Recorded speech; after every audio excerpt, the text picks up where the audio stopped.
Salut à tous, je suis Mathieu, Head of Product Marketing chez Tiga et je suis ravi de vous accueillir sur notre chaîne pour ce premier épisode autour du Product Marketing. On va vous dévoiler plein de nouveaux contenus, donc abonnez-vous à la chaîne pour ne rien rater.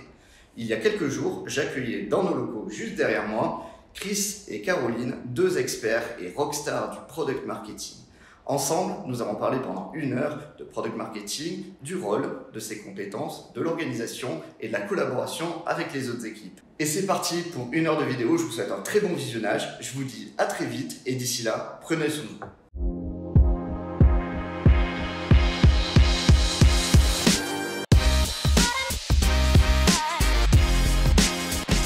On va parler aujourd'hui tous ensemble de product marketing. Je ne vais pas dérouler vos CV parce que vous ferez mieux que moi. Donc je vous propose de vous laisser la parole et peut-être commencer par toi, Caroline, que tu nous racontes un petit peu ta vie, ton œuvre. Bonsoir, donc moi je m'appelle Caroline.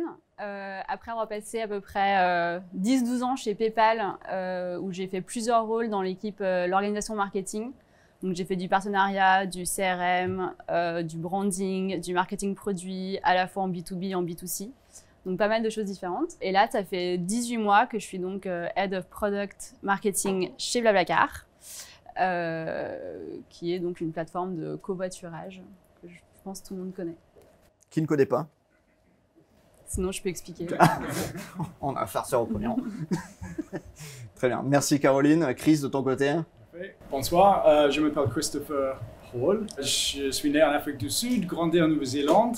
Je suis ingénieur. J'ai travaillé 8 ans en Angleterre dans la Fédération de football de l'Angleterre en tant que chef de programming. Ensuite, j'ai rencontré ma femme qui m'a convaincu de venir en France. Bel argument. Voilà.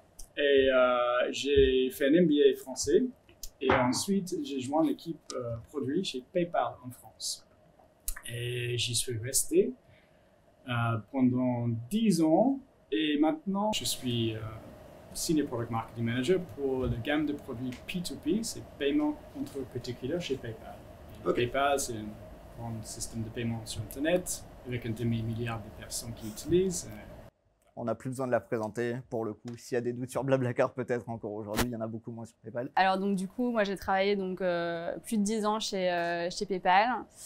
Et avec Chris notamment sur la partie marketing donc de l'application B2C PayPal, donc l'application que les particuliers utilisent pour rembourser leurs amis ou pour ouvrir une cagnotte en ligne. Et donc on a beaucoup collaboré avec Chris du coup sur ce projet-là, lui vraiment sur la partie lien avec les équipes produits et un peu research, et moi plus sur la partie je dirais go-to-market et comment marketer ce produit dans les différents pays en Europe, donc quels canaux utiliser, quels segments cibler, quel budget marketing, etc. Génial. Vous deux, vous cumulez une belle expérience de product marketer. Du coup, la première question, j'ai envie de vous demander quelle est votre définition du product marketing? Quelle est la définition que vous en feriez? Peut-être par toi, Caroline. Ouais. Je pense que l'essentiel du product marketing, c'est vraiment de faire le lien entre le produit et le marketing. Et moi, du coup, j'aime bien diviser ça en 3 piliers. Donc, je pense qu'il y a un premier pilier qui est sur bien comprendre les besoins utilisateurs. Donc, être sûr qu'on connaît qui est notre utilisateur, quels sont ses problèmes à résoudre et connaître leurs besoins. Et une fois qu'on a ça, pour moi, le deuxième pilier, c'est établir le positionnement du coup du produit, de la fonctionnalité, de ce qu'on est en train de développer, qui va du coup nous aider à définir le narratif qui va aller avec. Donc, comment est-ce que tu racontes l'histoire, donc tout ce qui est storytelling. Et le troisième pilier, pour moi, c'est ce que j'appelle le go-to-market. Donc, du coup, c'est quels canaux utiliser, à quel moment, pour éduquer l'utilisateur et notre cible sur la fonctionnalité en question. Ok, super. Chris, peut-être un complément. C'est un complément parce que c'est Ouais. tout à fait vrai. Pour moi, le rôle principal, c'est de définir le bon positionnement de chaque produit. C'est-à-dire de mener assez de recherche pour identifier un besoin d'utilisateur, une cible d'utilisateur, les cas d'utilisation et les besoins d'utilisateur. Et ensuite, en plus, d'avoir développé une connaissance de concurrence sur le marché. Une fois qu'on a identifié ça et la solution avec le produit, on a une belle histoire à raconter. Mais il faut que cette histoire soit maintenue avec précision tout le long du développement de produits et la commercialisation de ces produits. Donc une vue vraiment holistique et globale de l'histoire. Ok, très intéressant. Caroline, t'en parlais tout à l'heure, on parlait de recherche utilisateur. On sait que le product management est très impliqué là-dedans. On sait aussi que dans un monde du B2B, le buyer et le user sont différents et le PMM va plus être teinté sur la compréhension de l'acheteur quand le PM va être plus sur l'utilisateur. Comment ça se passe chez vous en monde B2C, la collaboration entre le PM et le PMM? Alors du coup, effectivement, dans les produits B2C, en fait, l'utilisateur, c'est l'utilisateur final, enfin l'acheteur, c'est l'utilisateur final, celui qui va effectivement acheter ou utiliser le produit. Et donc nous, de la manière dont on fonctionne, c'est vraiment les PM, donc les Product Managers, et les PMM, donc les Product Marketing Managers, travaillent vraiment en binôme ensemble avec les équipes Research pour comprendre tous les besoins utilisateurs. Très intéressant. On en reparlera tout à l'heure justement de la collaboration du product marketing dans le cycle de vie produit. Chris, de ton côté, ça fait quoi plus de 10 ans du coup que tu es chez PayPal. Tu as vu grandir la boîte, tu as vu des transformations. Est-ce que tu peux, avec ta mémoire, nous dire à quel moment le product marketing est arrivé chez vous et comment ça a été amené? La position de PMM a été définie chez nous en 2015. Mais le besoin fondamental, ça a été identifié en 2010, 5 ans plus tôt. Et ça, c'est la personne qui fait le lien entre les marchés et les équipes produits dans la maison mère, surtout à Silicon Valley. Au début, on était liés directement au chef de chaque pays. Et notre rôle principal, c'était de transmettre les besoins, les souhaits de cette chef de pays à la maison mère et ensuite transmettre le roadmap au chef de pays. Donc ça, c'était le début. En 2015, on a formellement créé cette poste de PMM et en fait, on a divisé cette position en deux. Le parti marché et une partie produit. Le parti marché, chaque personne était basée dans un marché au niveau global et était responsable pour comprendre l'entièreté du marché, tous les consommateurs, les marchands même, la concurrence et les besoins de chaque personne, de chaque utilisateur.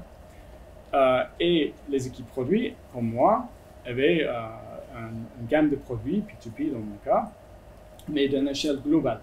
Et donc, on travaillait ensemble et une équipe qui faisait plus de recherche, l'autre personne qui ramassait les recherches nécessaires pour mener la priorisation et le positionnement de nos produits. Ok, très cool. Du coup, Caroline, toi, tu es passée par PayPal, mais j'imagine que l'histoire de la construction de l'équipe Product Marketing chez Blablacar, elle est un petit peu différente. C'est toi qui l'as construite from scratch. Est-ce que tu peux nous en dire quelques mots? Ouais, tout à fait. Donc du coup, effectivement, moi, je suis arrivée il y a 18 mois chez Blablacar et la fonction donc, de Product Marketer n'existait pas. Donc ma première mission, ça a été de créer du coup l'équipe. Alors du coup, je suis arrivée en tant que head of, mais toute seule. Donc finalement, j'étais PMM. Et donc c'était assez intéressant parce qu'il a fallu donc comprendre quelle est la valeur ajoutée de cette fonction à l'intérieur de Blablacar. Donc comprendre vraiment les besoins et comment ça fonctionne. Et ensuite définir la stratégie, tout en du coup mettant quand même les mains dans le cambouis au début pour encore mieux comprendre comment ça marche. Ok. Et du coup, vu que tu as créé ça from scratch et que c'est peut-être un petit peu plus récent, on va commencer par ton histoire. Quels sont les freins et les limitations que tu as pu ressentir à la création, que ce soit l'évangélisation, faire comprendre aux gens ce que c'est le product marketing, structurer, recruter?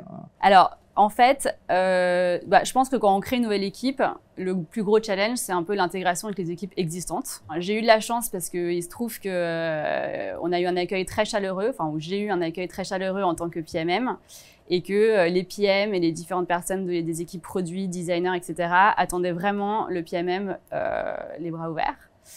Et qu'avant, en fait, les PM, selon leur appétence marketing, ils faisaient déjà un peu officieusement parfois du product marketing. Et du coup, le vrai challenge, ça a plutôt été Enfin, du coup, on n'avait pas à défendre notre position de pourquoi est-ce qu'on a besoin du PMM et pourquoi est-ce que le PMM est là. Donc ça, c'était plutôt clair et bien accueilli, donc top. En revanche, une fois qu'on commence à travailler avec les différentes squads et vraiment intégrer la fonction PMM dans les projets pour de vrai, c'est là où le challenge peut se faire ressentir. Et là, c'est vraiment une histoire de quel est le rôle et responsabilités de chaque fonction, quel est le livrable qui va avec, quels sont les rituels de travail que tu mets en place avec les PM, les designers et les différentes squads. Et là, c'est vraiment en faisant qu'on apprend. Et je dirais que on a commencé ça il y a 18 mois et là, on est encore en train de mettre en place des nouveaux process, encore en train de modifier la manière dont on travaille. Donc, il faut bien sensibiliser les équipes et avoir leur buy-in et leur contribution à ça. Très bien.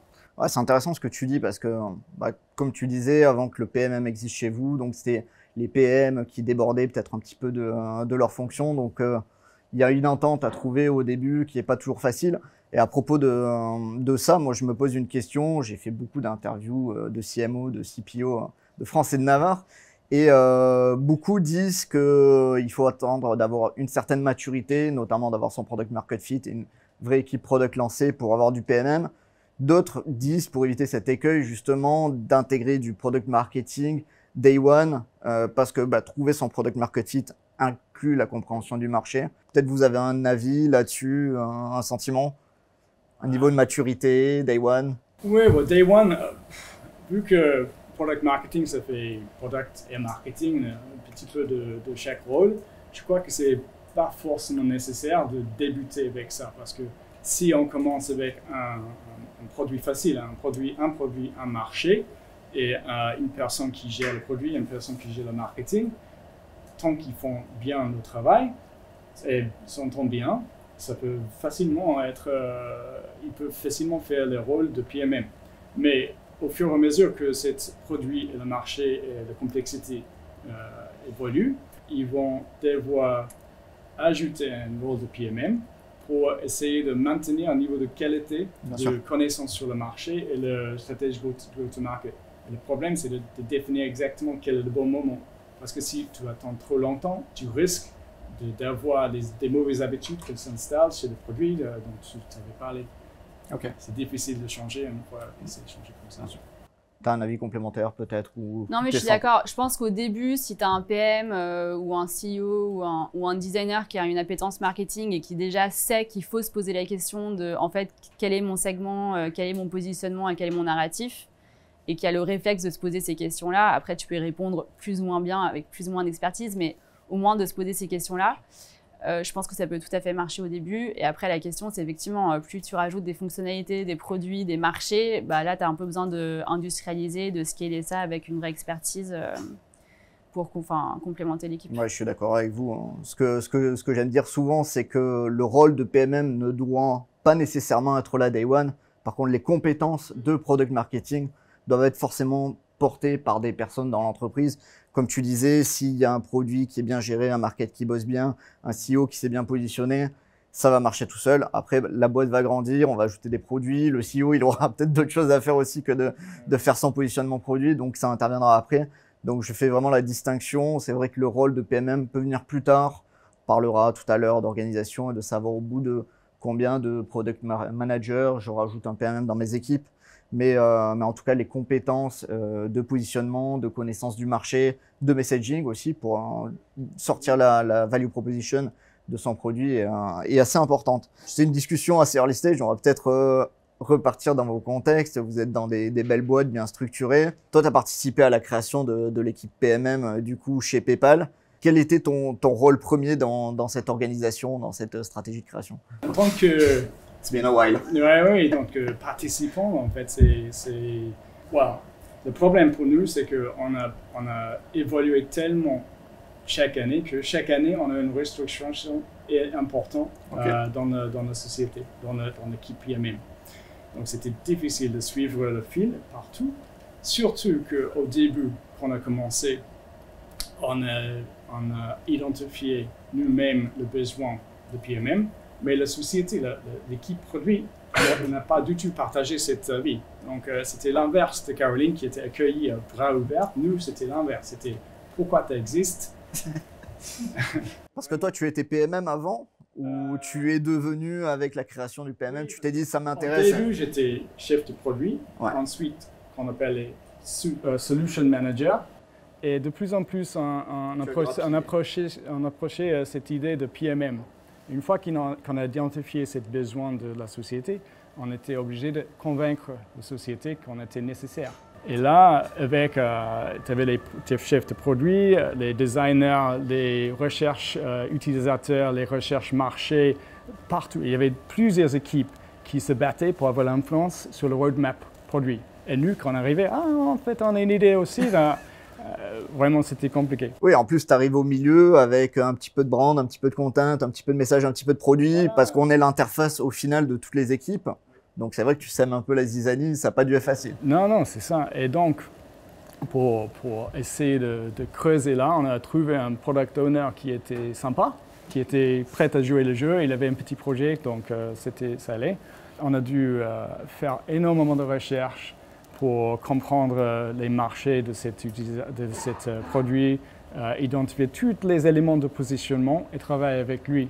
Et derrière ça, il y avait énormément de formation pour nous donner les compétences nécessaires parce que on était tous nouveaux. Ensuite, on a commencé à travailler avec lui, on a lancé ce projet et c'était qu'après qu'on a montré que en fait, notre intervention a changé les résultats de manière positive et long terme, qu'on a été invité dans des discussions un peu plus stratégiques. Et ensuite, c'était même qu'après le PDG de notre société a nommé un VP, un vice-président de PMM, qu'on a vraiment eu ce déblocage parmi toutes les équipes. Donc, on avait cet interlocuteur vraiment au niveau. Ok, donc vraiment un travail d'influence et d'itération. Ah oui. Ça n'a pas dû être simple. Qui continue toujours. J'espère que tu en souffres moins aujourd'hui. Pour Caroline, toi, tu l'as dit, ça a été beaucoup plus simple pour toi. Concrètement, c'est quoi les 100 premiers jours de la vie d'une équipe marketing, du product marketing ou d'un PMM finalement, vu que tu étais à la fois head-off, mais opérationnel également? Ouais, du coup, moi, j'ai vraiment commencé donc, au début, j'étais toute seule.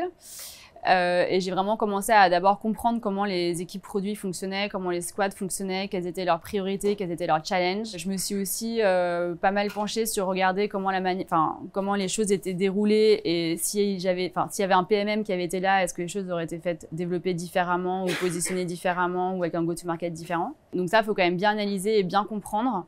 Ensuite, tout de suite mettre les mains dans un projet. Donc on a tout de suite sélectionné un projet qui était assez stratégique où on s'est dit ce projet-là, on va vraiment se focaliser et intégrer tout de suite la brique PMM dedans. Et une fois qu'on avait bien compris la valeur ajoutée du PMM là-dessus, dans ce projet-là, et qu'on a pu prouver en tant que squad quel était le output quand on a une collaboration PMM, ça a été assez flagrant et assez rapidement. Donc 4 mois plus tard, en gros, on a commencé à recruter et donc aujourd'hui, 18 mois plus tard, il y a en plus de moi 3 PMM, quoi. Okay, ouais, donc ça a été assez rapide de montrer la contribution. Donc sans les pains de Chris, mais toujours avec ce process itératif et la donc preuve sans les pains de Chris, parce que moi, j'ai pas eu le challenge à devoir vraiment influencer les key stakeholders sur pourquoi le PMM, c'est utile. Et c'est plus le challenge de, ok, donc en fait, à quoi ça ressemble, c'est quoi le output, et du coup, comment est-ce qu'on structure les équipes, les process, pour que tout ce beau monde travaille d'une manière très efficace ensemble et que chacun ait vraiment son rôle et responsabilité et sa place autour de la table. Super. Donc du coup, tu dis, vous avez recruté, vous êtes aujourd'hui une équipe de combien de personnes? Aujourd'hui, sur vraiment la verticale product marketing, donc il y a 3 PM avec moi. Okay. Et après, on a poussé un peu l'exercice un peu plus loin parce que finalement, on s'est rendu compte qu'il y avait énormément de synergie avec les équipes contenu, donc tous les content designers, et même les équipes CRM, Automated Programme, etc., qui participent vachement aussi à la partie go-to-market. Et donc, en fait, aujourd'hui, dans l'organisation, on a rassemblé tous ces gens donc, sous mon équipe. Donc, on a vachement joué sur les synergies aussi. On va continuer de parler de scaling, mais cette fois à une autre échelle. Tout à l'heure, tu m'as dit que vous approchiez peut-être la centaine de PMM chez PayPal et que tu viens de nous dire que tu as connu plusieurs réorganisations. Oui, effectivement. Est-ce que tu as des choses à nous dire sur comment vous avez vécu ce scaling d'équipe chez PayPal pour en arriver aujourd'hui à une centaine de PMM? Au début, c'était vraiment compliqué Au début, on avait divisé les équipes en plusieurs rayons. Donc, marché, en produit, en recherche, en go-to-market. Et on avait axé nos PMM sur plusieurs domaines différents. Mais finalement, je crois que la division qui faisait le plus de sens, c'était de viser sur l'histoire par produit. Okay? Donc, il faut avoir une personne qui est responsable pour définir le positionnement d'un certain produit sur un certain marché, de gérer cette histoire de bout en bout. Après avoir nommé cette personne et qui gère ça, si la société continue à évoluer et ça devient de plus en plus compliqué, il faut ajouter plusieurs PMM, mais sous cette personne-là. Donc cette personne-là est toujours responsable pour la partie histoire, de bout en bout, mais il y a des PMM qui fait des petits morceaux d'ici et là. C'est très intéressant parce que j'ai vu notamment sur le marché français qui commence à se structurer, mais qui tâtonne, hein, donc qui subit les écueils que vous avez vécu, qui aujourd'hui les grands groupes ont tendance à diviser avec des PMM messaging, des PMM positioning, des PMM go-to-market, des PMM sales enablement, à rajouter des strates. Et j'étais pas convaincu que c'était la bonne organisation. Tu viens d'en rajouter une couche. Tu l'as vécu aussi chez PayPal avec un scope du coup plus réduit, mais une vision plus holistique de tout le produit, là où tu menais tout de bout en bout. Ouais, en fait la différence c'est que, en gros, moi je me suis pas mal inspirée de comment ça fonctionnait, comment on travaillait chez PayPal. Je pense que déjà c'est deux boîtes assez différentes avec des moyens et des ressources et des tailles très différentes. Je pense que l'avantage d'une grosse entreprise comme PayPal, c'est qu'il y a énormément de moyens et en termes de headcount et en termes de budget. Donc effectivement, quand tu es responsable d'un produit, tu peux vraiment aller en profondeur et réfléchir à quels utilisateurs, quels médias pour augmenter la notoriété, quel programme automatique pour éduquer les utilisateurs, etc., selon les pays, etc. Je pense qu'une des frustrations qu'en tout cas moi j'avais personnellement chez PayPal, c'était que je me sentais hyper loin des équipes produits et que du coup c'était hyper dur de remonter. Nous en fait en France, en Angleterre, en Espagne, sur l'application, c'est vraiment très bloquant de ne pas avoir telle feature ou telle possibilité et nos concurrents en fait ils le font et ils sont en train de prendre des parts de marché localement, donc on est frustrés, etc. Et donc, c'était hyper dur de faire remonter nos besoins et une fois qu'on arrivait à les faire remonter, de les faire prioriser parmi toute la grosse machine. Là, du coup, chez Blablacar, c'est hyper différent parce qu'on est vraiment au centre du réacteur. Et en fait, les PMM font vraiment partie de la squad aux côtés du PM, du designer, du data analyst, du engineer. Et l'équipe est responsabilisée en tant qu'équipe sur le output. Okay. Et donc, on a tout un process qu'on suit et tout un framework qu'on suit, qu'on est en train de faire évoluer avec du coup l'intégration de cette brique PMM. Et chacun est lead à certaines phases du projet. Chaque métier est un peu lead à certaines phases du projet. Mais au moins, on va tous dans la même direction et on est tous très clairs sur l'objectif, le scope du projet. Très clair.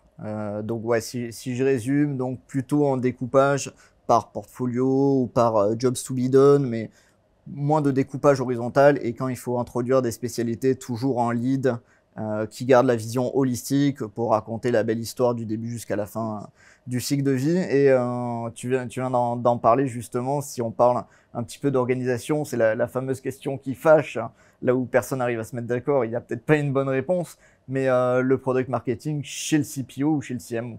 Donc vous avez a priori tranché, plutôt chez le produit? Alors nous, c'est plutôt chez le produit. Mais moi, mon avis là-dessus, c'est je pense qu'il faut mettre le PMM dans l'équipe qui a déjà le plus d'influence et qui déjà drive l'entreprise. Nous, du coup, on est une entreprise très tech, très drivée par le produit. Donc, le fait que le PMM soit directement dans l'organisation produit et vraiment faire partie des squads, on n'a pas à déjà prouver l'influence et pourquoi tu veux du product marketing. On a juste, du coup, à faire notre travail et à apporter notre valeur ajoutée, notre contribution. Là où je pense qu'aujourd'hui, si le product marketing était chez le marketing, déjà, il faudrait faire tout le travail de, même si je suis au marketing, écoutez-moi, et pourquoi j'ai de l'influence et pourquoi c'est important, etc. Ouais, je pense que ce qui est important chez vous, c'est que vous avez une vraie culture de produit. on le sait avec vos CPO, vos founders, etc. Et que vos PMM ont un scope assez complet. Et contrairement à ce qu'on peut retrouver aux US, là où ils sont plutôt chez le market, tu me diras où vous êtes en tant que grosse multinationale. Vos PMM s'impliquent sur toute la chaîne et ne font pas que délivrer la fin du produit qui est le go-to-market et former mes sales à vendre le produit. Ouais. Nous, on a vraiment une obsession, toute l'équipe produit a une obsession d'avoir un end-to-end user experience hyper cohérent.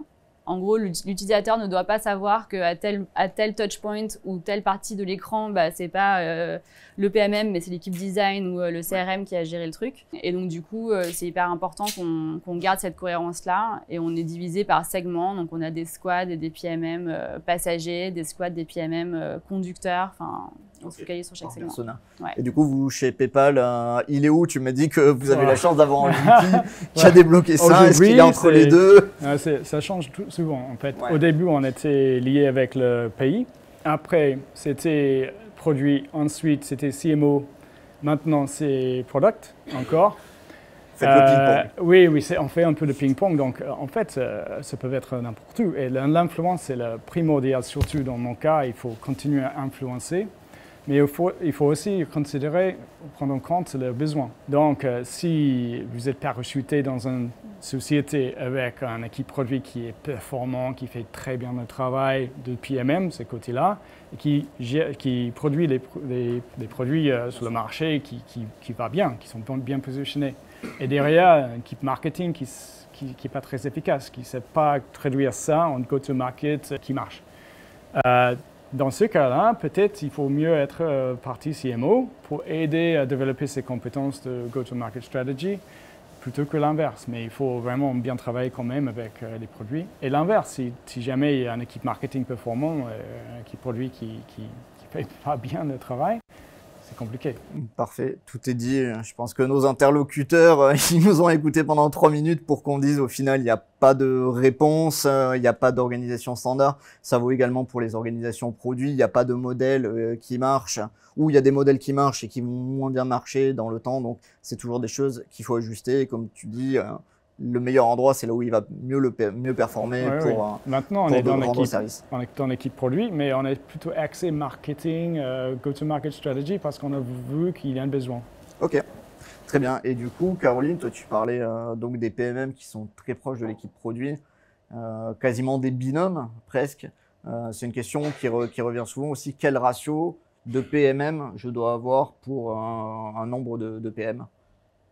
Alors nous, si on regarde les PM, donc qui sont vraiment axés front-end, donc ceux qui auront besoin de product marketing, donc sans parler des back-end, je pense que pour chaque segment, donc passager versus conducteur, je pense qu'on a en gros un PMM pour 2 PM ou pour 2,5 PM. Quoi. Ouais, c'est un ratio classique qu'on trouve en général de 1 pour 3 ou 1 pour 2. Et pour l'instant, ça marche très bien et je pense que là, c'est le bon niveau pour qu'on puisse continuer à consolider, à structurer, à processiser toute notre manière de travailler ensemble. Donc là, c'est bien. Ok. Et dernière question pour en terminer. Après, on demandera à l'audience s'ils en ont pour compléter. Des questions, moi, que j'ai assez souvent. J'ai pas mal au téléphone des gens qui me disent « j'ai monté une équipe produit, j'ai 3-4 PM ». Et en fait, pourquoi je devrais investir dans une PMM là où nous, on détecte qu'il est temps pour eux d'y aller, que ça pourrait vraiment les amener à accélérer sur la qualité de leurs produits. Donc, si je devais vous donner comme mot de la fin, quels seraient vos arguments pour convaincre un décideur qu'il lui faut du product marketing dans ses équipes, que ce soit au marketing ou au produit d'ailleurs? Pour moi, c'est simple. Vu que notre but, c'est de s'assurer le bon processus d'innovation, c'est qu'est-ce qui manque quand ça ne marche pas.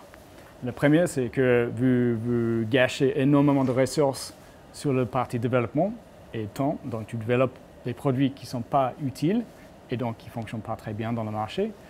Ou, côté marketing, vous avez des produits mais qui sont mal positionnés, mal vendus, mal expliqués et qui ça coûte très cher pour accueillir des utilisateurs. Les ROI de chaque produit marketing est horrible. Donc, vous gâchez énormément de ressources sans PMM. Je suis tout à fait d'accord. Je rajouterais peut-être que au final, je pense que c'est pas très risqué d'employer un PMM et qu'on peut très bien commencer par un PMM. Qu'il y a forcément dans d'entreprise, il y a déjà 4-5 PM, des projets ultra stratégiques en haut de la pile. Et donc, tu peux très bien commencer par avoir un PMM qui se concentre à apporter de la valeur ajoutée sur le projet stratégique et ensuite partir de là et voir si on scale, si ça fonctionne bien, etc. Ok, ouais, ça fait écho à ce que tu as dit, la démonstration par la preuve Ouais, de l'outcome et de l'apport du product marketing dans des équipes. Ok, merci à vous deux. Moi, j'en ai terminé pour mes questions. Peut-être que l'audience aura des questions. Cette vidéo touche à sa fin, j'espère que vous avez adoré le contenu. Si c'est le cas, pensez à vous abonner pour ne rien rater. Et je vous dis à très bientôt sur la chaîne Tiga.